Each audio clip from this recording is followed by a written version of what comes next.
Buddha is so good looking. Oh, There sorry. you go. That's what I want to hear.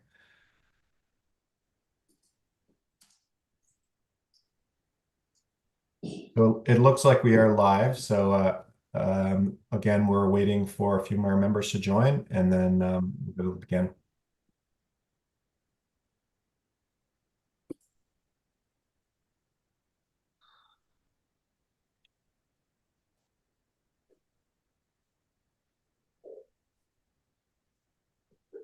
Welcome, Mayor Woodward. For mayors who've just joined, we are just to let you know we've been having some YouTube live streaming problems. So the meeting live stream has actually just started. So just keep that in mind. We're still waiting for a couple more mayors and the chair.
Welcome to those who've just joined us. We'll be starting in a minute or two. We're just waiting for the chair, and just a note that the meeting live stream has started.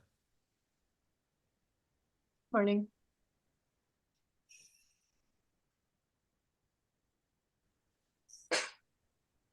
Chair is just joining. Carol, it looks like we should only have quorum, it looks like. Carol, I think you're on mute. Sorry, Mike. Yeah, we definitely have quorum. Okay. Welcome, Chair West. Are you able to hear us? And just a note, Chair West, we are live streaming. We had some live streaming issues, so we had to get it going early to make sure that it worked. Okay, thank you. So, Chair, we certainly have quorum, and we certainly have a pretty strong contingent. So certainly we can start whenever you're comfortable. Okay, well, certainly let's do that.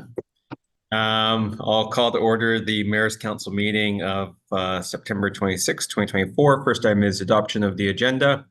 It's been moved and seconded. All those in favor, opposed, and carried. Okay, approval of the public meeting minutes of July 25th, 2024. It's been moved and seconded. All those in favor, opposed, and carried. Okay, we're going to begin with public delegates, and there are 3 of them today. So I'll call upon them, and a reminder that you have 3 minutes for your presentation. And the first is Shayna Furlong from the Richmond Chamber of Commerce. Jenny, are you able to hear us? I am. Thank you. Great, thank you. Thank you so much to the members of the Mayor's Council for having me today. My name is Shayna Furlong. I'm the President and CEO of the Richmond Chamber of Commerce. Today, I'm speaking to you from the traditional territory of the Musqueam First Nation. So I'm going to be speaking to the InterVista's report on the economic impact of TransLink today. In Richmond, as you'll know, we're an island community, and the ability to move people and goods with efficiency through our bridges and our tunnels is of absolutely critical importance to Richmond employers. The service cuts proposed would be catastrophic to our regional prosperity. And of course, we support the continued advocacy to all levels of government to find more sustainable funding models that will avoid this impact now and in the future. As of now, Canada is the only G7 country without a federal operating subsidy for transit. Indeed, just last year, our chamber, along with the Surrey Board of Trade, were supported by our chamber colleagues from across Canada as we called on the federal government to establish a permanent transit fund. Canadians' reliance on single occupancy vehicles, whether they're gas powered or electrical, will absolutely continue to congest our roadways. Every minute that a commercial vehicle must sit in stop and go traffic is a waste of carbon. Creating reliably funded public transit in all regions will facilitate individuals to replace their car trips with transit.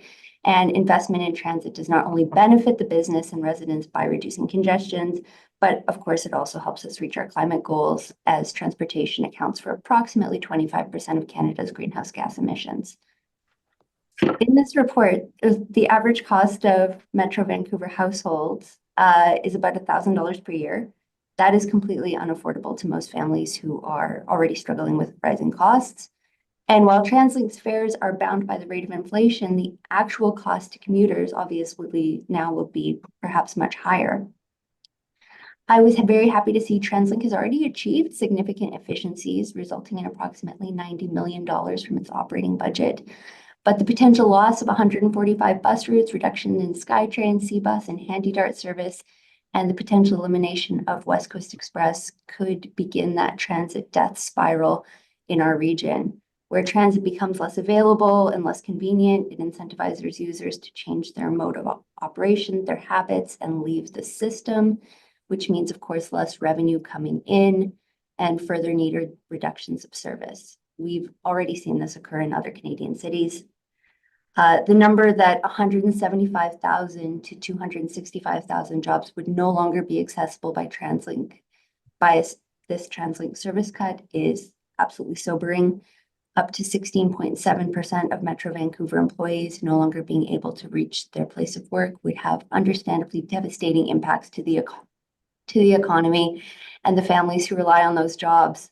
Now, focusing on the movement of goods, Richmond is a hub for freight and logistics companies. For every car that is added to the road, we see more time spent in traffic for those trucks. And seeing the potential impact outlined in this report, which I believe is actually on the low side because we're using a bit of an older model where we're looking at the cost of time in traffic for a truck operator or driver. So this estimates about a $10 million increased cost of goods and consumables, or 10.5 million in scenario 2. I think it could actually be much higher if we're looking at the impact of e-commerce on the economy and on our communities. So I will keep it brief, but I'd like to thank you for your time today, and I'd like to thank you for your continued advocacy to the province, to all levels of government to find funding to avoid this scenario in the near future and permanent funding going forward. Great. Well, thank you very much. And thank you to yourself and the Richmond Chamber of Commerce for standing with us on this. So appreciate you making time to speak to us this morning. The next speaker will be Jasroop Gosal from the Surrey Board of Trade. Thank you, Chair West, and thank you to everyone for the invite to speak to you today on this very serious matter. The Surrey Board of Trade believes that along with education, transportation, and connectivity are the cornerstones of any strong economy. And this report really does highlight how impactful a lack of adequate transit will impact our economy and whether we are able to recover after these impacts are felt. If any of these scenarios take place, we know that there will be a high level of businesses that will have to shut their door because of lack of employees and workforce being able to be hired. And we also know that there are many international companies that want to locate here to the Metro Vancouver region. And one of the reasons why they choose to come here is because of our healthcare, education, because of our workforce and also our transportation networks, and ensuring that our workforce, their workforce, can get to and from work efficiently and effectively. And without that, that is going to compromise our ability to co-locate businesses to the Lower Mainland, to Metro Vancouver. And it's just something that we cannot afford at this point in time, after businesses having to deal with labor shortage, strikes, having to deal with inflation and COVID-19. This is something that we cannot accept and we must prevent from happening. So I'd like to echo my colleague Shayna Furlong from the Richmond Chamber's gratitude to this group, as well as yourself, Mayor West, and ensure that we are getting the adequate level of funding, because our region has been left behind when it comes to transportation and transit infrastructure. And we know how important that is, not only to the city of Surrey, but to the entire region. And so thank you very much for your work. Thank you to the TransLink staff for putting this report together.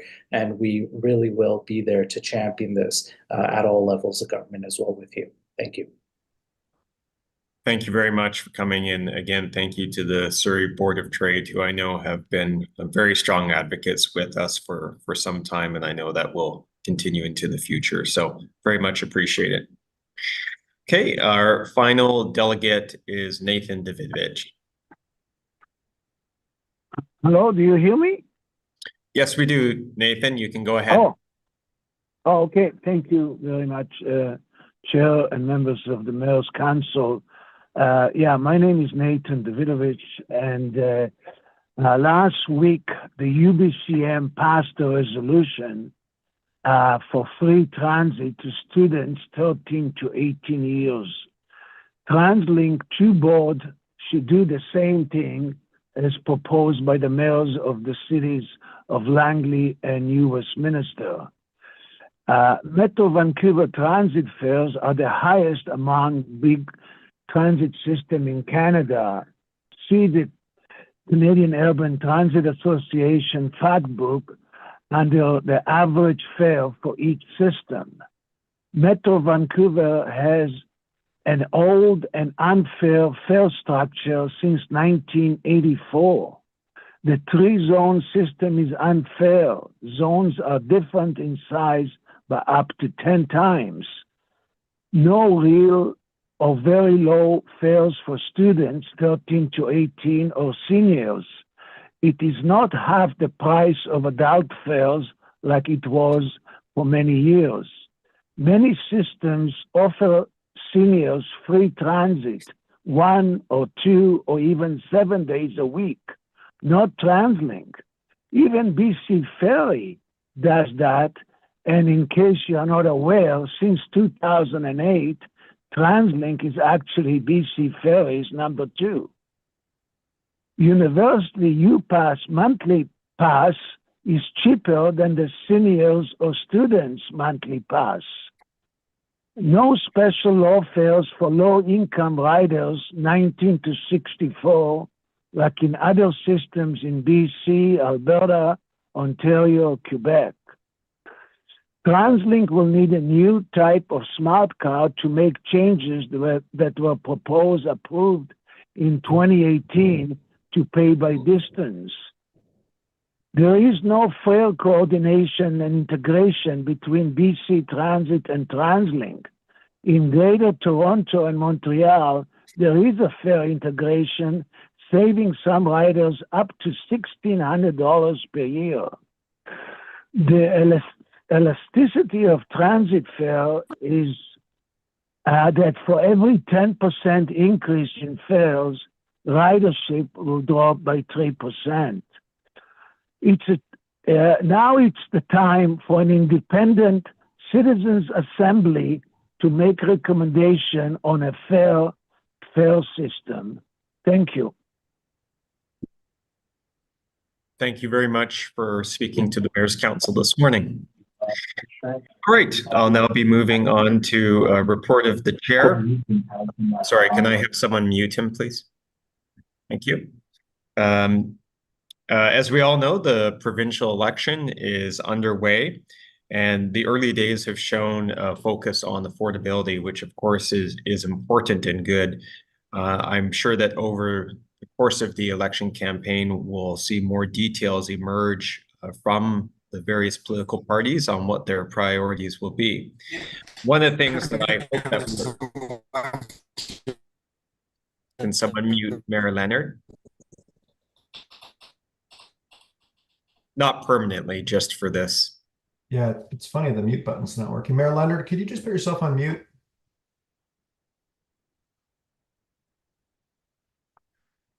Okay, I'll carry on. So I hope that we'll hear more details from all the political parties as the provincial election unfolds. And of course, one of the issues that we believe is incredibly important is to hear details from all the political parties about how they intend to address the urgent need for expanded transit across BC's largest urban area, Metro Vancouver. To that end, we have asked members of the public to join us and save transit.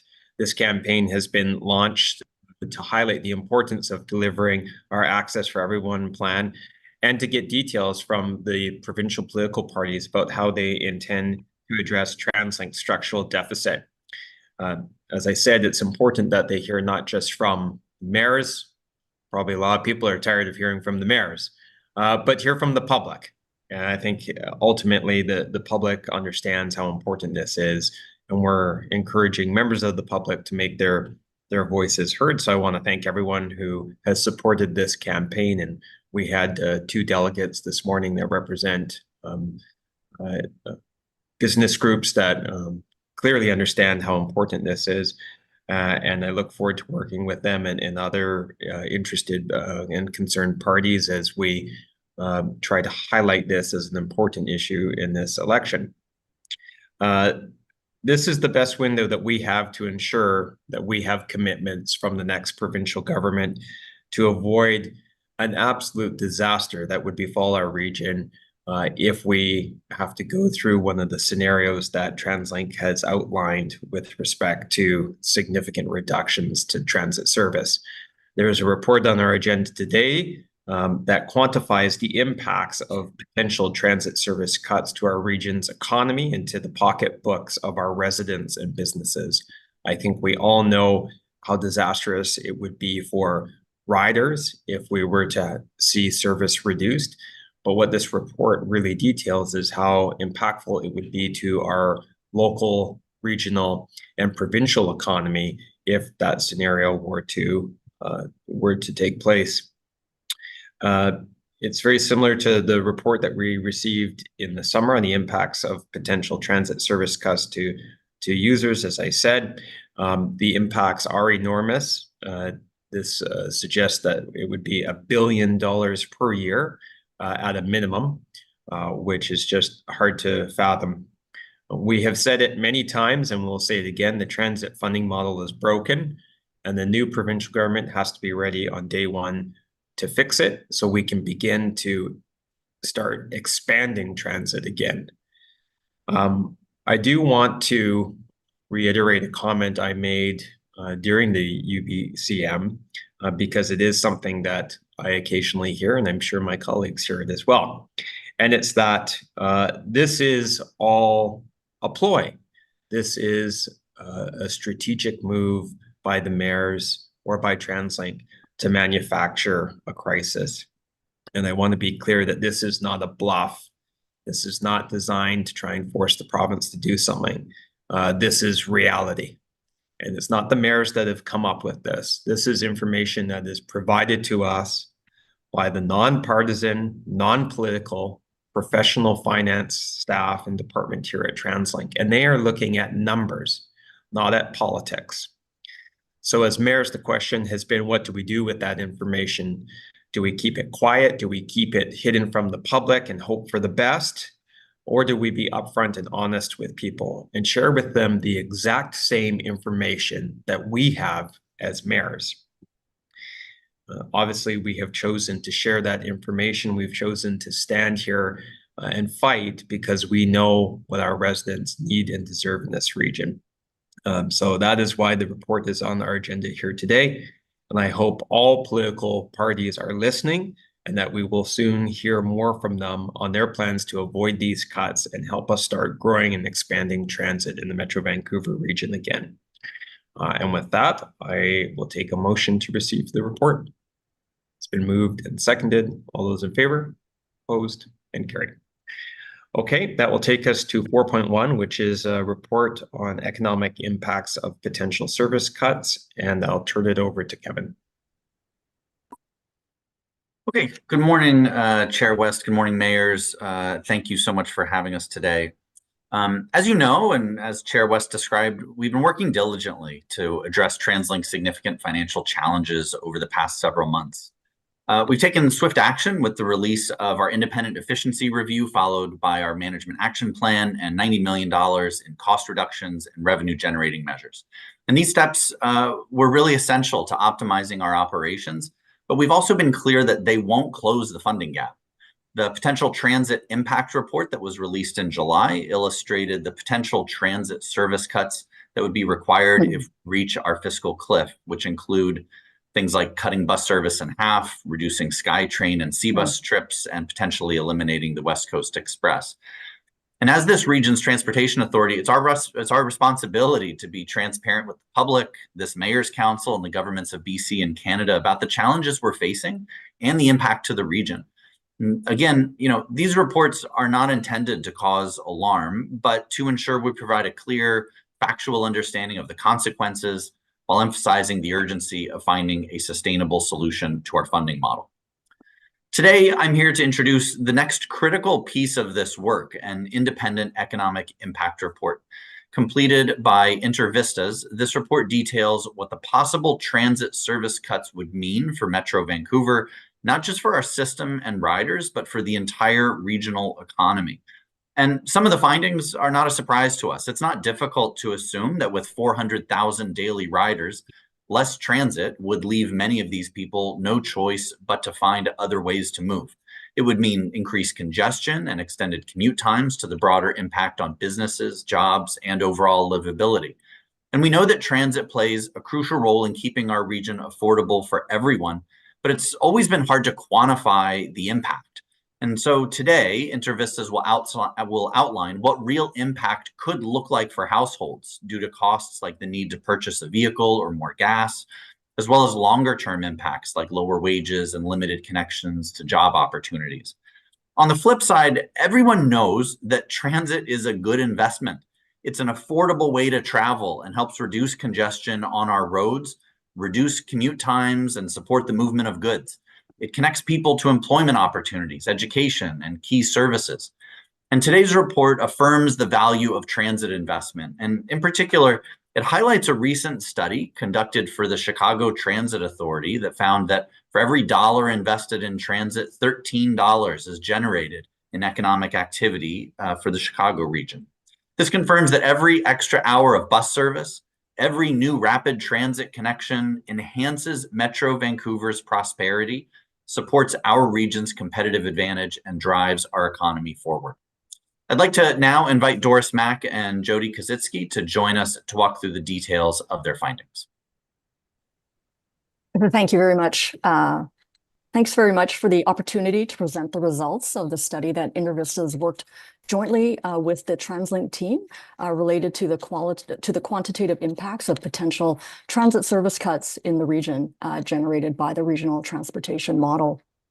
TransLink commissioned InterVistas to develop a report outlining the various economic and social impacts of reduced transit services in the region, which included both quantitative and qualitative analysis. InterVistas is a local Vancouver firm.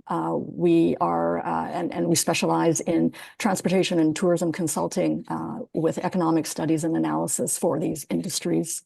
My name is Doris Mack. I'm a vice president at InterVistas Consulting, and I am joined by my colleague Jody Kozitsky, senior director, who is the lead analyst on this work.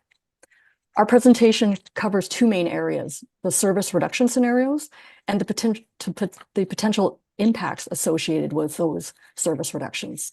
Next slide. Transit services are important and critical for Metro Vancouver residents and visitors alike.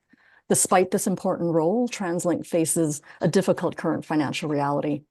Between 2026 and 2033, there's an estimated revenue shortfall of approximately $600 million per year.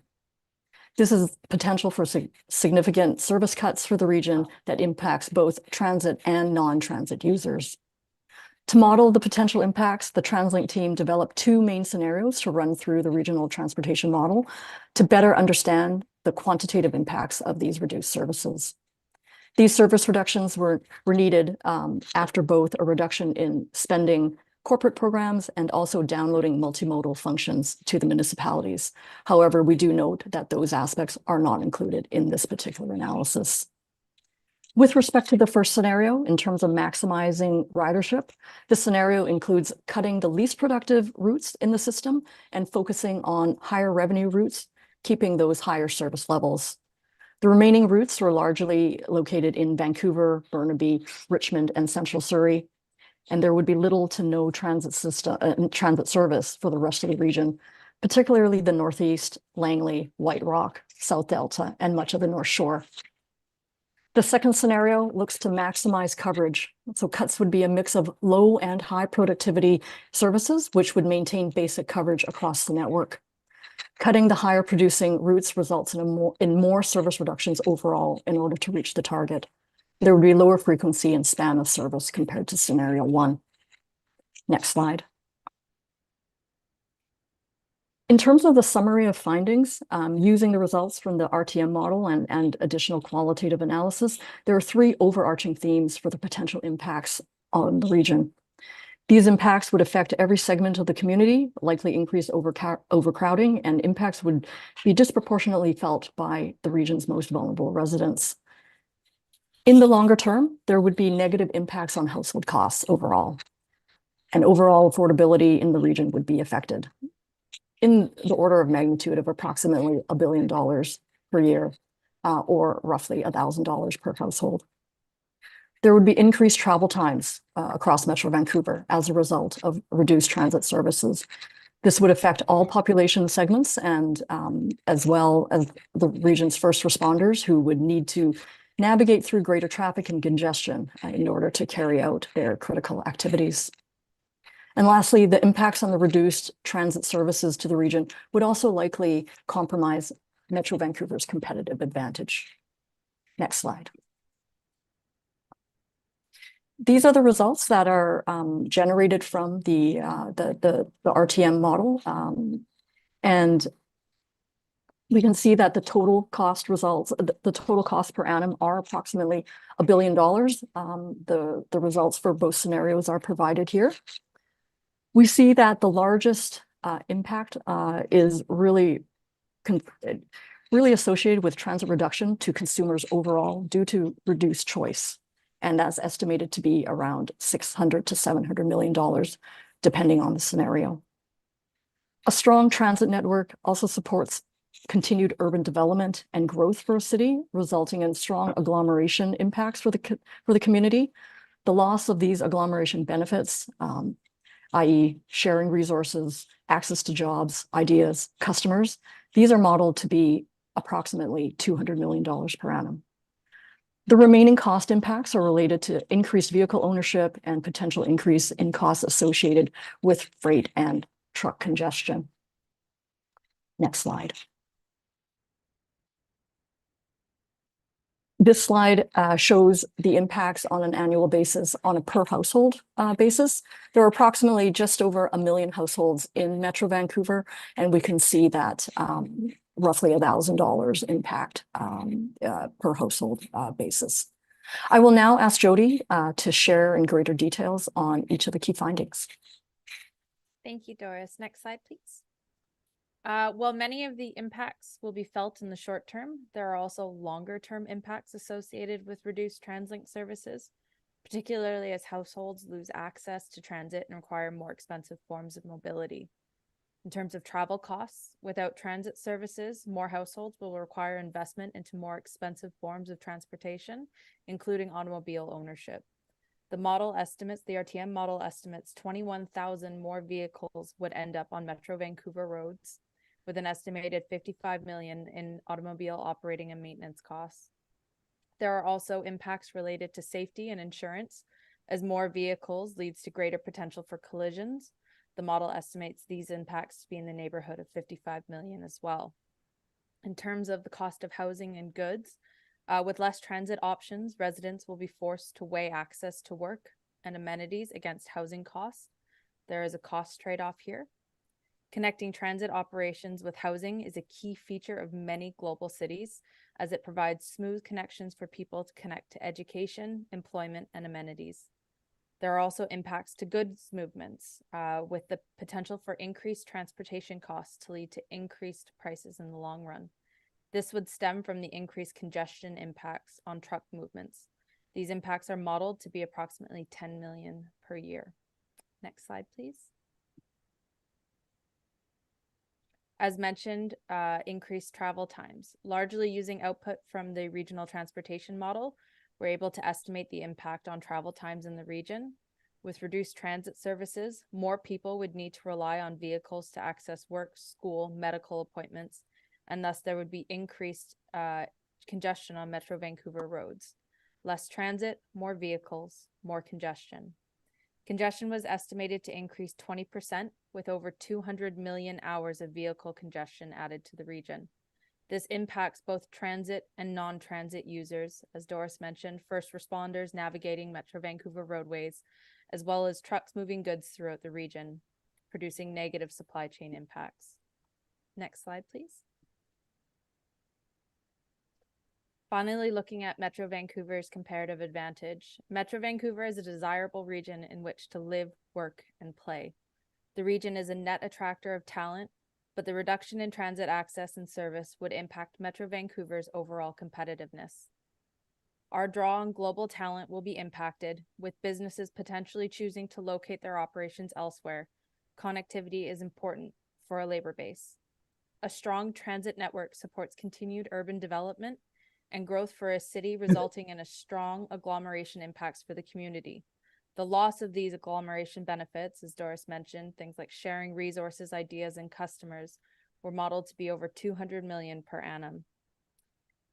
Also, as mentioned earlier, the illustrated example, according to a study conducted by the Chicago Transit Authority, $1 invested in investment yielded $13 in economic activity. This type of impact is significant on a community. Thus, reducing transit investment impacts a region's ability to grow.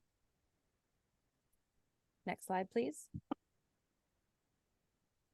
We finally just want to mention a few caveats and limitations of the modeling. TransLink staff used the regional transportation model to quantify aspects of the two service cut scenarios. The RTM models travel behaviors on a typical fall weekday, which are then annualized. As with any model, there are caveats and limitations to its use in which we should be mindful. One, the model is static in a sense that the population and employment numbers are fixed. The truck model hasn't been updated in a few years. The demand model doesn't include delays, but the modeling does not compare long-run time horizons. However, even with these caveats and limitations, it's still useful in modeling the scenarios as we've discussed. This completes our presentation, and we pass the floor back to Kevin. Thank you very much. Thank you so much, Doris and Jody, and to the entire team at InterVistas for your detailed work on this report. The findings you shared today are absolutely critical in helping us as we navigate these challenging times. I think it's important that we understand both the immediate impacts of transit service for our customers, as well as the longer term impacts on our communities, businesses, and the economic success of our region. And equally important is our understanding of the immense potential that can be unlocked with the right transit investments. And so we continue to work with all levels of government to secure a long-term, sustainable funding solution that will support the development of a 2025 investment plan that will outline the real investments we're making to advance the Access for Everyone plan. Chair, I will turn the floor back to you, and we're happy to take any questions. Thank you. Great. Well, thank you very much for the report. One of the things that really comes through for me, and it's a comment you sometimes hear, is, well, I don't use transit, or maybe I use transit very rarely. So if there was significant reductions to the transit service, I wouldn't be impacted. And clearly what this report shows is that everyone will be impacted.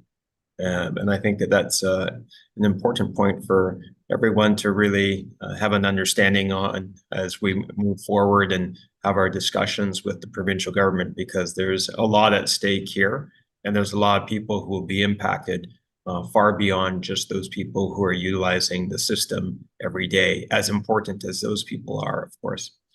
Mayor Buchanan, I'll go to you. Thank you very much, Chair West, and just want to thank InterVista and Mr.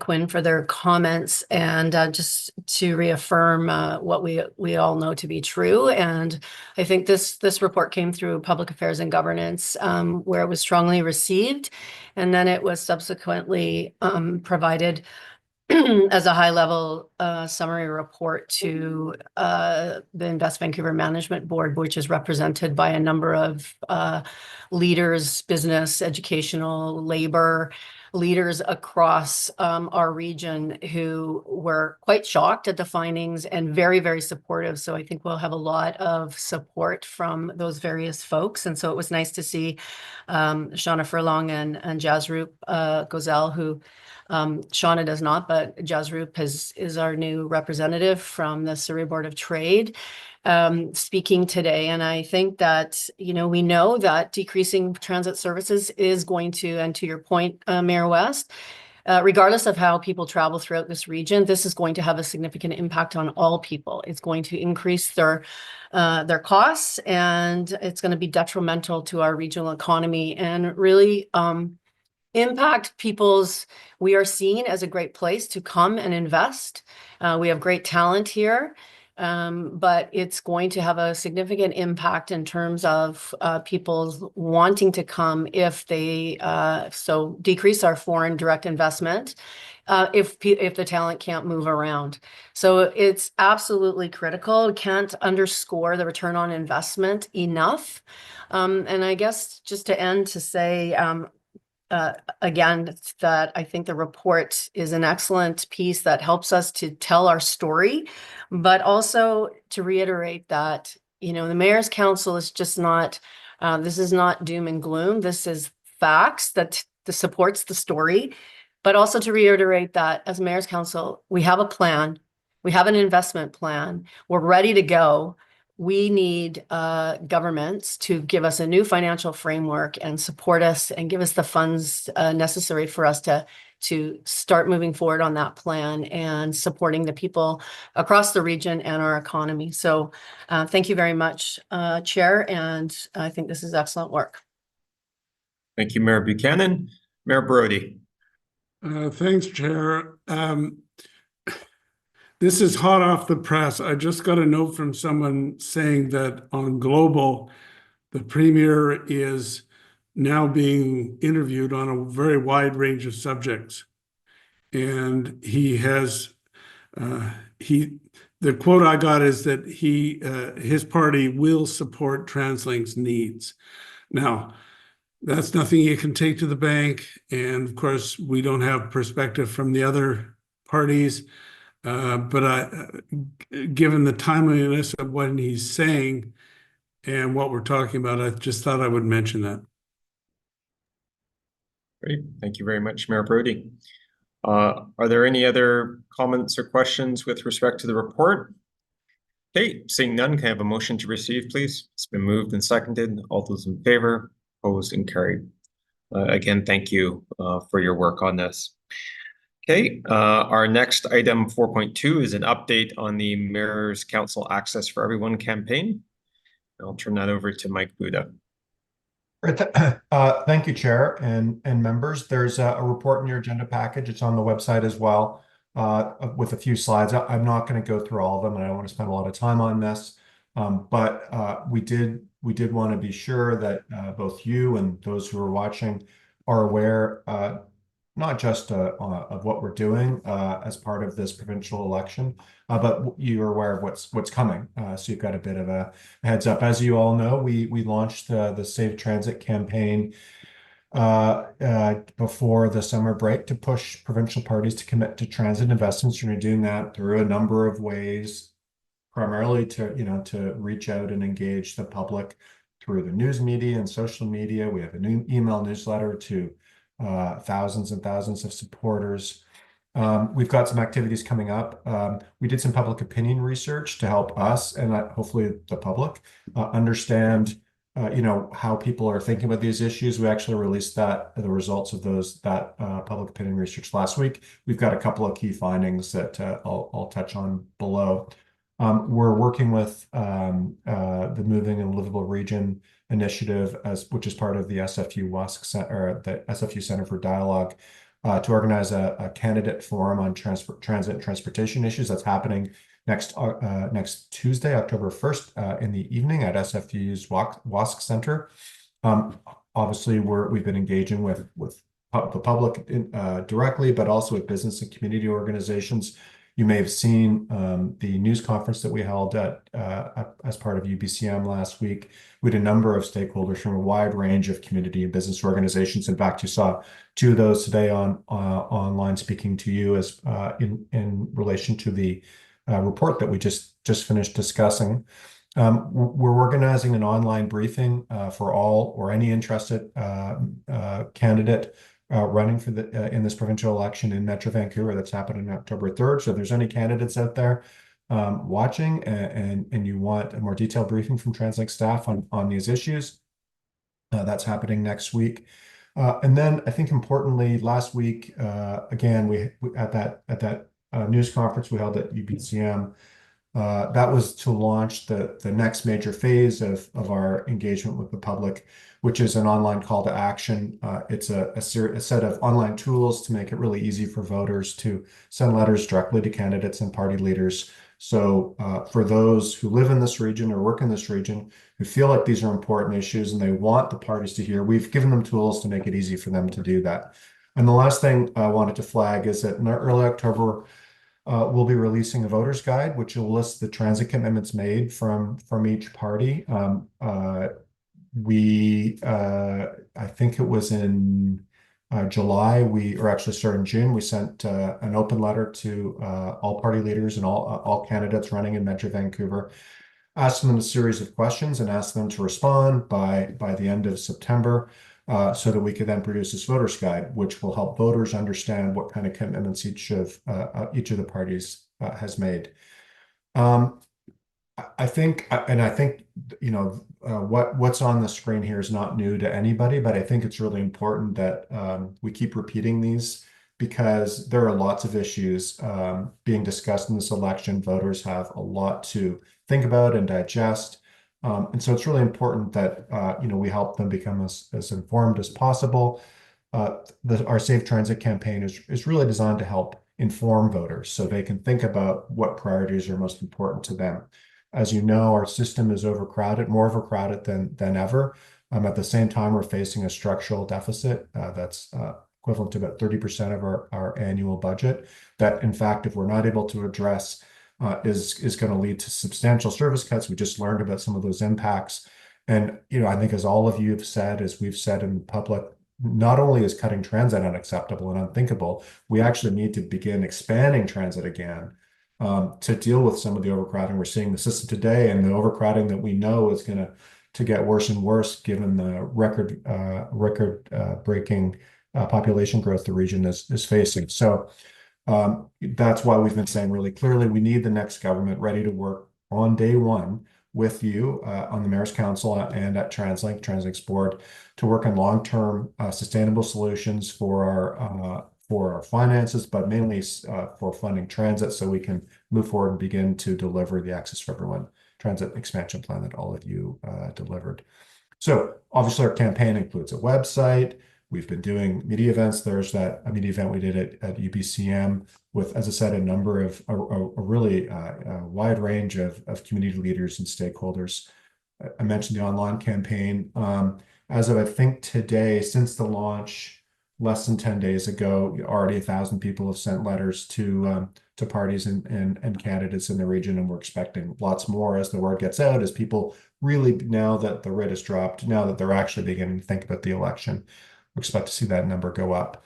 I just wanted to touch on a few key results from the polling that we did. Unfortunately, the actual polling was done not unfortunately, the polling was done at the beginning of September before there's a change in the number of parties running. So you'll see some of the results are speaking to the results of party supporters from a party that's no longer in the election. But I wanted to flag a few key results. The first is that there's a substantial majority of residents believe transit is an important issue in this election, and this is region-wide. This isn't just one part of the region. Every part of the region, a substantial majority, over 70% of the public, believes that this is an important issue in this election. The same number, roughly, are concerned about potential transit or potential cuts of transit services if there's new funding. And those people believe that, in fact, they believe that all parties share the responsibility for addressing that, but that they see the province as the level of government that has the greatest responsibility for addressing these risks and avoiding these cuts. The last point I wanted to leave is that this concern for transit, this belief that transit is an important issue in this election, isn't a partisan issue, and I know that all of you have been saying that because you all believe it. These are the kind of polling results that, I think back up those statements. Supporters from all parties, the vast majority, or a substantial majority of them, agree that this is an important issue, and they want to see the parties address these issues again across parties. So I think I already talked about next steps, and certainly, as I said, that sort of the next public events you'll see are on October 1st. Some North Shore mayors are getting together to speak on some of their issues, and I know there's very unique pressures there. And then there's a candidate forum happening on October 1st, and then look for the voters guide in early October. I'm happy to answer any questions, Chair. Okay, thank you very much, Mike. Are there any questions or comments on this? Okay, seeing none, can I get a motion to receive? Been moved, seconded. All those in favor, opposed, and carried. Okay, the next meeting of the Mayor's Council will be on October 31st at 9 a.m. at the Metro Vancouver office building. Motion to adjourn to close. Move second. All those in favor, opposed, carried. Okay, thanks very much, everyone. We'll just take a moment here to switch over to the closed meeting.